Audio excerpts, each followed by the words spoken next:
How's it going, everybody? Astro here.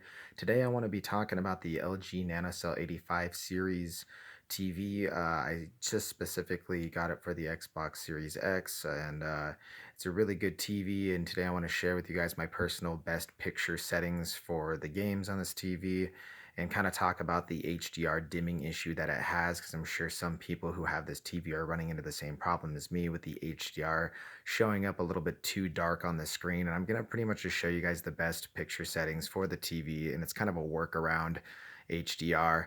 And this will still give you guys a very good picture quality for this TV, and I hope it helps a lot of you guys out. So first off, what you want to do here is you want to go into your Xbox settings here, and you're actually going to want to go and it's looking a little blurry there.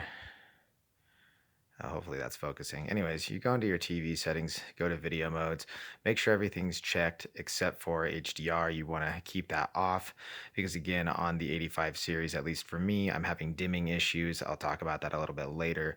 But for right now, with this display, we're going to want to keep the HDR off. And now I'm going to go into my actual picture settings here on the TV and kind of show you guys what I'm working with. And again, this is just my personal opinion. This is the best picture quality you're going to get out of this display. So you're going to go into additional settings. You're going to want to make sure that all this is on the, well, at least the HD, MI Ultra HD Deep Color. You want to make sure that that's on. Instant Game Response is turned on. And then AMD FreeSync, you actually want to make sure that this is on high. You also want to be running these settings in HDMI 3 or 4 since they are the only ports with HDMI 2.1. So just keep that in mind.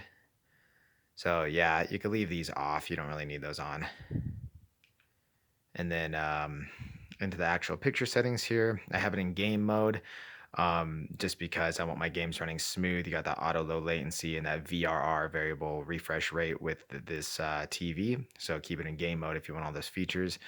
Backlight 100, contrast 100, brightness 50, sharpness 50, color 100, tint 0. I feel like those are all the best settings for the default picture settings there. Go into advanced controls here. You want to keep dynamic contrast off and super resolution off.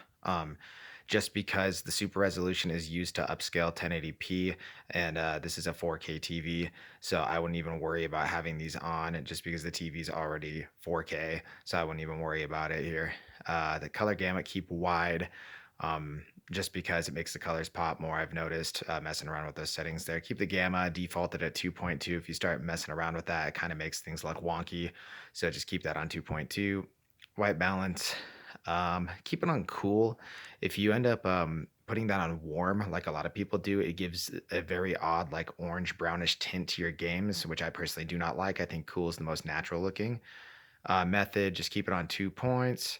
Point, just keep it on high, and then don't mess with the RGB settings. Just leave it defaulted. You can mess with it if you want, but I just advise for these settings to leave them all off. And then, or at 0. Color management system, you're going to want in and leave this all defaulted to color red, and then just leave all this at 0. And then we're going to go back, and then the last thing we're going to take a look at here is the picture options. Whoops. And all this on the Series X is going to be grayed out because it's in game mode, so it kind of auto defaults everything to like off. But the black level, you can keep that on auto, or you could change to low. I just keep it on auto. Motion eye care off. I don't really need that. If you turn it on, it gives a weird tint to the screen, so I don't recommend it. And then as long as your true motion is showing off and your local dimming is low or even off, then you should be good with that. And yeah, that's pretty much the settings. The reason why I have these settings like this is because I have HDR off. The reason why I have HDR off on this TV is because it's been giving me issues with the screen looking too dim. Even if I put it in vivid and other picture modes, it just appears too dim on this TV. If you go to artings.com and you look up the review for this LG Nanocell 85 series TV, they actually specifically say that the backlight is not strong enough to produce a true HDR picture. So you could go to their website and check that out if you want to. But personally, I just think that these are the best settings. I think it's better just not to run the HDR on this TV. You're going to get a way crisper, cleaner picture for this TV. Anyways, I hope this helps some of you guys out with your picture settings. Give it a shot, see how you like it, and I'll catch you in the next one. Peace.